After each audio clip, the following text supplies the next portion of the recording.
C'est un sujet qui a fait couler beaucoup d'encre ces 2 derniers jours. Mardi paraissait dans le magazine France Football un portrait du désormais gardien titulaire du SCO, Kevin Olimpa. Au cœur du débat, les propos polémiques tenus par le portier prêté par les Girondins de Bordeaux, dont voici les principaux extraits. Il a également été question dans cet article de son comportement jugé parfois limite vis-à-vis du groupe. Cet après-midi, Kevin Olimpa a tenu à démentir ses propos en conférence de presse de sa propre initiative. Ce n'était pas la vérité. Moi, j'ai tout un respect pour toutes les personnes qui travaillent ici, pour les supporters, pour le club, le staff, que ce soit la concurrence avec Gianni Padovani ou avec Pierre. Il n'y a aucun problème avec eux. Et je veux dire, je me devais de répondre à cela parce que je ne pouvais pas laisser le fait de montrer une mauvaise image de moi. Ce n'était pas des caractéristiques de ma personnalité et cela, je ne pouvais pas l'accepter. L'autre actualité du jour, c'est bien évidemment la 15e journée de Ligue 2 qui débute vendredi.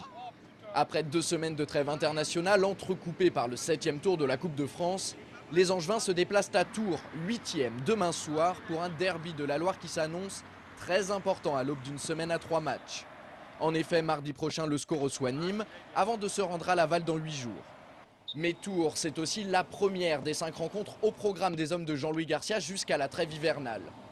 Alors pour aborder cette dernière ligne droite avant Noël dans les meilleures conditions, les Ligériens espèrent empocher les 3 points face aux joueurs d'Indre-et-Loire. 3 points qui seraient également synonymes de première victoire à l'extérieur cette saison. On a besoin d'un déclic, à l'extérieur notamment. Donc on est à la recherche de cette première victoire à l'extérieur parce que notre bilan à l'extérieur est très insuffisant, pour ne pas dire famélique, avec 2 points pris depuis le début de saison. Donc on a besoin d'enchaîner, que ce soit à Tours ou à Laval, il va falloir qu'on obtienne une victoire.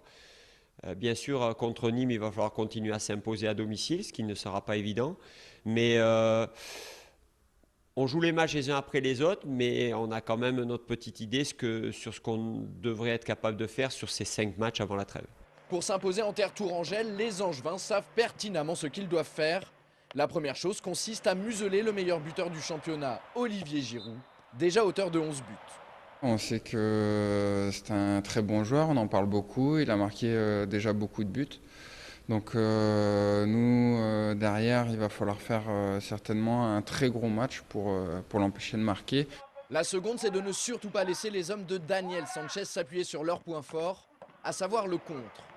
En revanche, Jean-Louis Garcia s'imagine volontiers prendre les Tourangeaux à leur propre jeu.